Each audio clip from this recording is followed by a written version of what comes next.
What's going on, y'all? Welcome back to Harry the Horse Barbecue. I'm Harry, and today we are making some bacon beef ribs. That's right, we're gonna trim up some locally sourced beef ribs, hit them with a classic bacon cure, throw them on the fat stack to build some bacon-like flavor and a beautiful bark, and then we'll slice on into a new take on beef ribs. If you love bacon and Texas-style beef ribs, then the horse has got your back. Let's get it. Harry the Horse Barbecue. Everybody loves bacon, but if that's the case, then why do we only cure pork belly to make bacon? I mean, just think about it. Bacon is salty, cured tasting, smoky, and you can eat it crispy, a little floppy, and the flavor profiles are endless. Man, I can taste it now. That crispity crunch of the bacon. It's raining bacon. Salty, crispy. Oh, I love bacon so much. Why don't we make everything bacon? Well, that was a bit weird, but it really made me crave some bacon. Well, no pork belly available, but I thought to myself, one of the best things to cure like bacon would be beef ribs. Inspired by the L&L bacon rib, we'll be making a bacon beef rib and see how this bad mamma jamma turns out. Now, this bacon beef rib started by me putting these beef ribs in a bacon cure about a week ago. Let's take you back to when I cured those beef ribs. Now, in order to make these bacon beef ribs, we gotta go shopping for some beef ribs. Let's go. Ooh, beef ribs. Now I picked up these beef ribs from my guys over at Marbled Meat Shop. Beef ribs are a hard cut to find here in New York, but luckily my guys over at Marbled have no problem sourcing these for me. So enough horsing around, let's get these beef ribs out of the pack. Now I tell you what, one cut that never gets old for me are beef ribs. I mean, just take a looky-loo at that. These beef ribs from Marbled Meat Shop are not horsing around. I mean, that is just straight up gorgeous. One thing I always advise is that if you get this top muscle on your beef ribs, I definitely recommend taking it off because it's just going to slide right off once this starts to render out because it's sitting essentially on a big layer of fat. And you can see how it essentially just wants to pull away. And that's a done deal. Now, when it comes to having fat on your beef ribs, I do like a little fat on top, but I don't want these to be terribly fatty, so I'm gonna go ahead and take off a good amount of this fat, do a little rounding off. We also want to take some of this fat down so we can allow the bacon cure to penetrate into the meat. Oh, just working this around. If you expose some meat, it's no big deal. If we can cure up a big rack of pork ribs to make bacon ribs, then why can't we cure up a big rack of beef ribs and make some bacon beef ribs? When you cook the rack down for such a long time, this fat cap is gonna get nice and squishy and even crusty and crispy. These are all trimmed up and looking great. And at this rate, all we gotta do is hit it with our bacon cure. I've been using the same bacon cure recipe on all my bacon. Now I weighed out these beef ribs and they weighed about 2,700 grams. So I took 2.5% of the weight of these beef ribs, and that's how I got how much cure to use. But we're not gonna end up eating the bones, so I went a little bit lighter on the cure than 2.5%. Hopefully it ends up being enough. So this is an equilibrium brine, which means we want to put as much cure on these beef ribs as necessary for it to absorb all the flavor and cure in this actual mixture. This cure just contains some salt, some sugar, pink curing salt, some herbs, some different spices. As long as you've got the right amount of salt and sugar and pink salt in this cure, then the rest of the flavors you can add are just going to be complementary flavors or flavors you want to taste in the end product. You can add any kind of flavors you want to your bacon cure, make a big old batch, and then just keep on making bacon. I think that's looking like a nice cured bunch of beef ribs. Enter this, my meat vacuum sealer. Grab one of our jumbo meat bags, place our beef ribs in, fit her in, close it.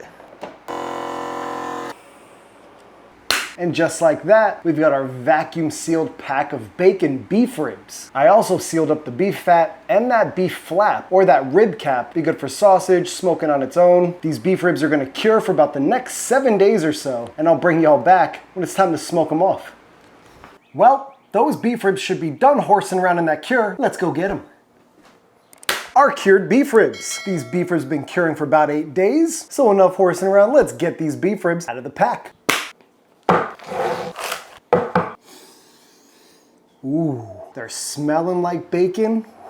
These beef ribs are nice and cured looking. You could see that they got really red in that cure. I am stoked for these, but we gotta give these a rinse off to get this excess cure off. BRB. Now these need a little bit of a pat down. We know that these beef ribs have enough salt in them, so the rub on the outside is gonna contain absolutely no salt. But I'm gonna go down with a pretty classic Texas style rub that also works really well with bacon. First step is some 16 mesh black pepper and quite a bit of it. Again, we're going for that Texas style beef rib meets bacon. Then just a smattering of some granulated garlic over the top. Give her a flip around. Going for that nice briskety beef rib style bark, which means plenty of black pepper. Black pepper bacon is a pretty common style of bacon, so we're kind of mimicking that as well. And then a bit of granulated garlic over the top, and that's pretty much all she wrote. Now we want to keep the flavors of these beef ribs true to homemade bacon and Texas style beef ribs, so we don't want to have a sweet flavor profile like that of the LeRoy and Lewis bacon rib. These ribs are inspired by LeRoy and Lewis and my love for bacon, and I think they should turn out amazing if we stick with that savory Texas style profile. These bacon beef ribs are all seasoned up and they're ready for the cooker. So let's go fire up the cooker.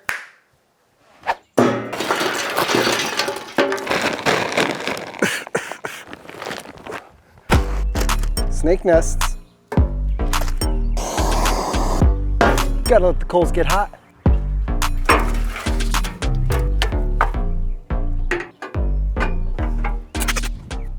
Sweet. All right, y'all, we're gonna start these beef ribs just like we would bacon. So we're gonna start them low and slow in a smoky environment, running at about 200 to 225 degrees. So enough horsing around, time to get those beef ribs and get them on. Let's go.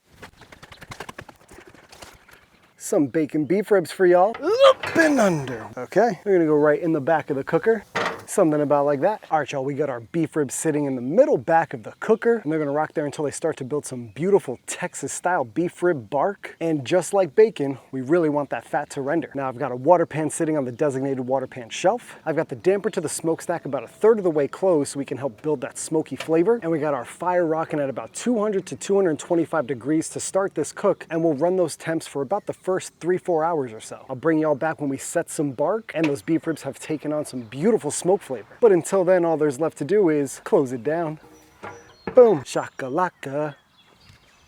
As y'all can see now, about 5 hours into this cook, we are hovering around that 250 mark now. Let's take a quick look at these bacon beef ribs.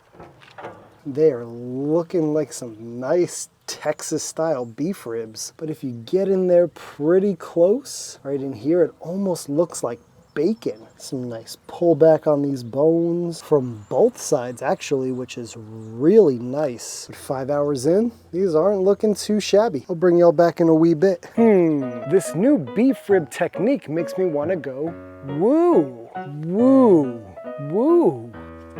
Woo? Woo rhymes with blue. What's that? You see a blue? Where? There's our blue. Bacon beef ribs and a crisp cold Canadian Pilsner. These blues pair with anything. Let's check on those beef ribs.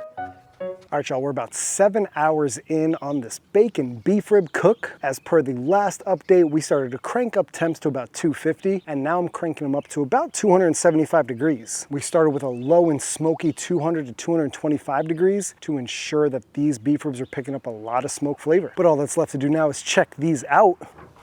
As y'all can see, these look like a pretty normal rack of beef ribs. Oh yeah, that fat up top is getting crisp, but also rendering really well. Can you see the juice just dripping? Ooh, this crispy bark on the outside is why we leave a little bit of fat on our beef ribs. Up to this point, these beef ribs are looking amazing with no burning happening whatsoever. Give these a little bit of a spritz. Just some apple cider vinegar. Let's see where we're rocking. In the 180s, and they're feeling really tender up to this point. We still want to get to about that 200 degree mark. I want these beef ribs to be super tender and just pull right off the bone when I bite into them. I'd say another hour or two to go, but we'll let these beef ribs rock out until they're probe tender. Then we're gonna wrap in foil with a little bit of beef tallow to let them rest. All that's left to do now is close it down. Boom.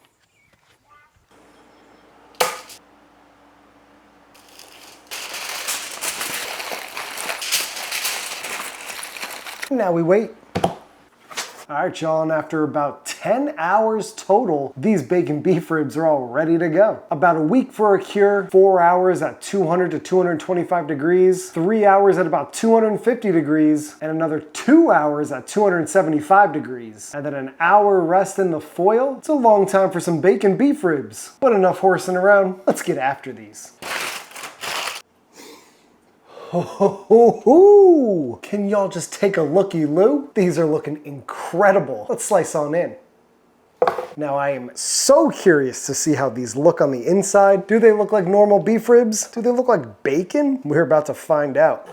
Really interesting, okay. This almost looks like a pastrami beef rib. You can see the cure didn't quite penetrate all the way to the center, but we've got full brine penetration here, but not so much on the other side. The only way to do a beef rib justice is if you take a big old bite straight from it. Oh my goodness. These beef ribs are not horsing around. They're just dripping with all this fat. Bacon beef ribs, baby. It's almost like there's a giant smoke ring. Do you guys see this? Just look at it wiggle. Enough horsing around.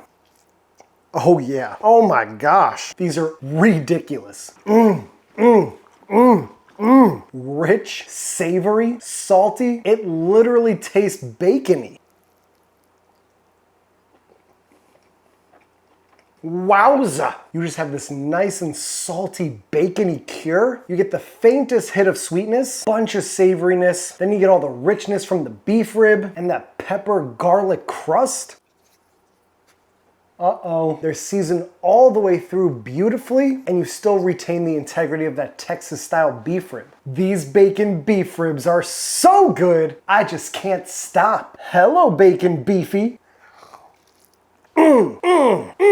You know a beef rib is done right when you can kiss it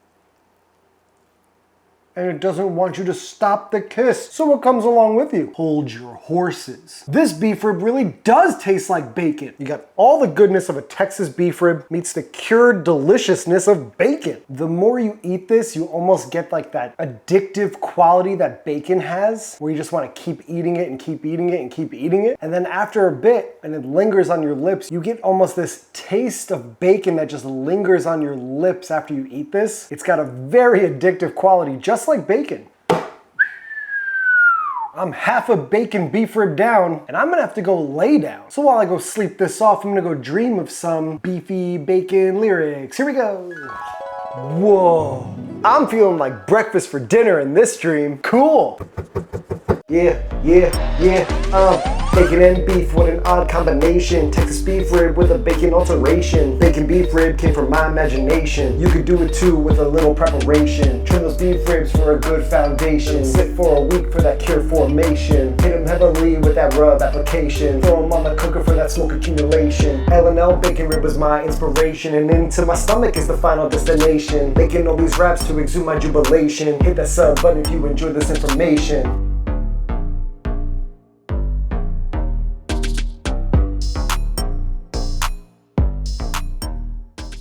Thank y'all for tuning into Harry the Horse Barbecue. I really appreciate you checking out this video. Make sure you subscribe to the channel. Every subscription really helps me out. You know we got that beautiful bark on the outside of these beef ribs, so go ahead and leave a like on this video. Leave a comment down below if you've tried making bacon beef ribs. What could I have done differently with this method? Make sure you hit that notification bell so you get notified every time we're posting new content, and you can follow me on Instagram at Harry the Horse Barbecue. Tag me so I can see what y'all are cooking, because it really inspires me to get outside and cook. And with that being said, there's only one more thing, y'all. This one is going straight to the horse's mouth. We'll catch y'all in the next one. Peace. She's a biggin'.